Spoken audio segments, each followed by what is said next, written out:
So hi folks, my name is Richy. Today I'll be talking a little bit about the Chinese notion of Guanxi and whether it's different from Western societies, and if so, why. So one caveat is I am from Thailand, so obviously I may mispronounce things and I am not an expert. So please bear with me and we'll work it out. So first of all, defining Guanxi, it is both a product of networks and a process of building connections by maintaining one's reputation of keeping promises and delivering favors to the concerned parties. Now, Bian shows us 5 levels of understanding Guanxi, where the first level is basically the foundation of all social connections. However, we will focus today on the third and fourth level differences. The former, exhibited by America as our Western culture variable, and reciprocity, which is the fourth, for Chinese culture. Now, obviously, this is all going to lead up to the tacit fifth that is synonymous with the social fabric of Chinese interworkings, you could say. And so, like the Bian's first level, Guanxi is defined by Lin as a two-step process where a person first greets another, either introduced or met in the realm of their network, as an accessed connection. So this is someone who you have access to or you were given access to, basically. But afterwards, if you want to deepen this connection, this business connection, this interpersonal connection, by going on what we call social eating, so to finger food conferences, perhaps a business lunch, then this is what we call mobilizing connections, because you're really taking control of deepening, taking an autonomy of furthering a relationship, right? You're mobilizing it. And this, of course, takes considerable time and loyalty and similar reciprocation from the other side. But first, before we go ahead, let's see what's on the menu or the scene today. And specifically speaking, in the US, 2015, a LinkedIn survey showed that most employers actually demanded communication as the top skill. Aside from directorship jobs, the entry-level jobs and manager positions actually pose great emphasis on this. Because aside from serving the customer, what's quite important is also to cultivate business connections that can increase work outreach and obviously secure their value within the company. Now, on the flip side, employers actually mostly valued internships and employment during college in a 2019 survey. So, work learn, for example. Coming from a university from a great reputation also seems to be helpful in chances of employment, peaking most at having an educational background of a regional college. This, of course, to most of us may seem like an accepted social fact by now, almost trivial, you could say. But as we will see, it's actually quite a forthcoming social fact in Chinese culture for quite a long time, both historically and socially.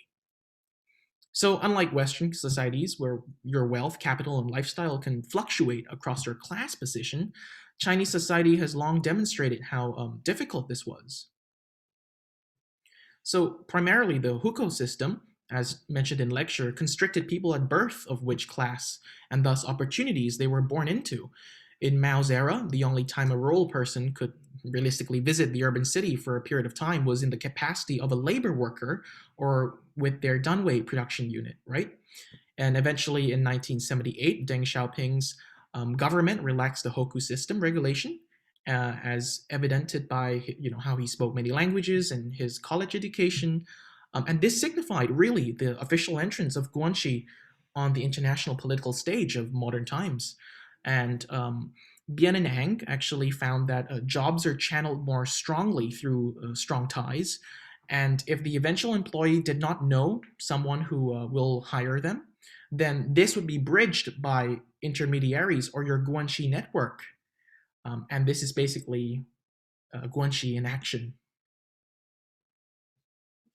Now, historically, Guanxi was theorized by Liang as a process motivated by one's ego to fulfill their family's Qing sentiment, and Yi, which is obligation or duty, you could say. But as individual interests are overshadowed by collective ones from Confucian thinking, the Middle Kingdom syndrome of previous conflicts and wars, the Cultural Revolution, and state first thinking these days, the duty of family extends itself into an ethics-centered society. So the family is magnified, I say, into society, right? What is valued in society becomes the value of the family. And Bian actually notes the importance of banquets, as you can see here in urban China, as the way to maintain social relations. And in many ways, this is the ideal forum to reaffirm and be introduced to new social ties without the stressful environment of a conference room. On the political scale, the US had its first state dinner in 1874 to welcome the King of Hawaii. But compared to China, this practice has traced itself long into the Qing dynasty. One example is of Emperor Kangxi's Manchu Han, you may know this, 3-day feast of 108 dishes during his reign, solving tensions over good food. And the thing to note here is because it's so opulent in China, it lingers on as a short-term hand today, used in media as a common term for state gala dinners. And so we can see how Guanxi today, requesting connections on a LinkedIn or meeting up with your classmates who are now business people, may no longer be associated with food or banquets, but it certainly has its origins to what Bien termed social eating, right? And so to contextualize this difference, we will watch a short clip regarding South Korea and China conflicts over the deployment of THAAD. President Moon repeatedly called his China trip a monumental undertaking to mend sour ties, especially on economic cooperation. Many experts point out, however, instantly visible progress is unlikely as Beijing is more about slow, steadfast, and steady. Wang Jianwan explains further the core difference in building business relations. President Moon repeatedly called. And so, as you can see there, it is said by the reporter that many experts point out, however, instantly visible progress is unlikely, as Beijing, a tier 1 city, is more about slow, steadfast, and steady. Now, this is reflected exactly within the execution of Guanxi. The criteria that Lin notes of what one person buys or engages in is strongly determined by the strength and trustworthiness in the connections of where the, quote, resources are embedded, unquote, or simply put, all from which a company and their representatives choose to partner with, to a shop a person chooses to go for traditional herbs or buying their shoes, Guanxi is extremely important. And so here it is the close connections of people that truly matter. And once these people are integrated, they can become considered as aunties or uncles, or what Lin called pseudo family. And to dive in sociologically, this is reflected in the Western Front as a business that is McDonaldized by Ritzer, predictable, efficient, calculable, and controlled by non-human machines. More specifically, George Simmel writes in his Metropolis and Mental Life that those in the rural sphere can base economic or personal exchanges by emotion, who they know and who they like, kind of like Guanxi. But because the urban sphere of overwhelming stimulation cannot permit these, timely difficulties, people use something that we call a locus of reason, or becoming a robot, I suppose, with your connections, dealing with facts and figures and money, or capitalism, in other words. And so sales and statistics tend to dominate the urban front of the Western world.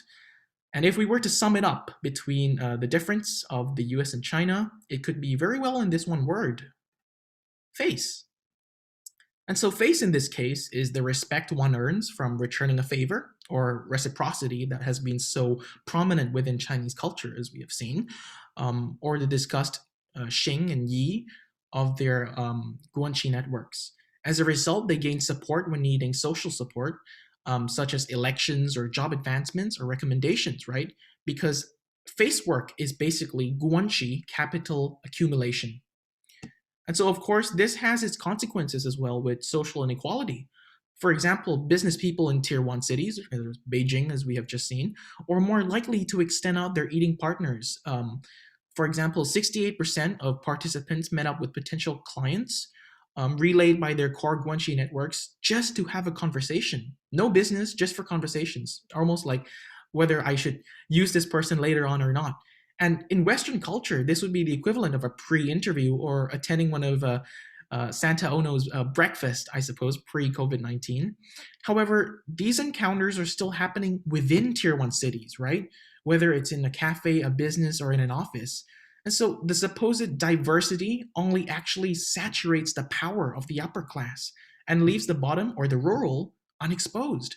As Bien summarizes, resources are less likely to be mobilized across classes, but more so within. Or simply, quote, the rich and the politically powerful have greater social capital than the poor and the politically weak, unquote. And so conceptually, to Dr. Fu, we can link this back to the vertical linkage idea, right? Where those of the same hierarchy who show loyalty and commitment are strongly enforced, like pillars, instead of those organizational bodies or provinces, for example, in horizontal linkage. It's like a roof lining that is bound to leak through what it catches. And in Fried's research, the Anhui province county seat was actually contested and won based on the candidate's family connections, right? This is Guanxi at its core within rural connections, or the first level that we explored, and thus face is gained, face work. And so, in the Western sense, as we see, more specifically here in Canada at UBC, we can see this class saturation, if that's a word for it, reflected right under our noses, right? As university students, we have a range of speaker talks, opportunities for research and funding and information with our affiliation to UBC. And as a vertical linkage, an undergraduate versus a transfer student would be more likely to be accepted supervision or guidance by a professor of the same department and university, hypothetically speaking. So essentially, where you are determines who you know and what you can later become. And so, translating this to Chinese society, where you are, however, in this case, and thus the people you surround yourself with, still determines your lack or your abundance chances of success. For rural students who are not intellectual prodigies, passing the Keju Imperial exam, least of all having the chance to take it, before receiving the guidance and funding of the family, is mostly down to their parents' Guanxi networks, right? And so we can summarize this really through three main points that I want to get to. So number one, social connections are both important in Western and or American and Chinese society, but we see that the U.S. actually places it as a value of product, right? So Bian's third level of understanding Guanxi was an economic tool, right, an instrumental tool. But for China, this is very much a process, right, steadfast and slow and steady since the Qing dynasty. So the emphasis on person, however, also carries its unequal consequences, right? As we've seen that even though they may reach out to people in social eating, this only happens within tier one city populations.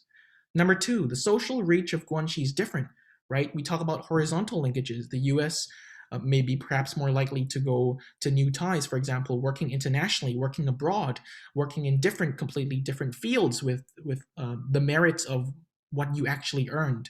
However, in China, it may still linger that the merits that get you these jobs is who you know, right? Or how long you've worked for a person. Everything gets personal, right? This is different from the US where they say, it's not personal, it's just business, for example. And finally, the accessibility of Guanxi across classes. So the US takes this as a social fact. Basically, I mean, obviously everywhere is unequal, but it can still remain open as if you gain experience, you can still get a fair chance in some ways to apply for a new job.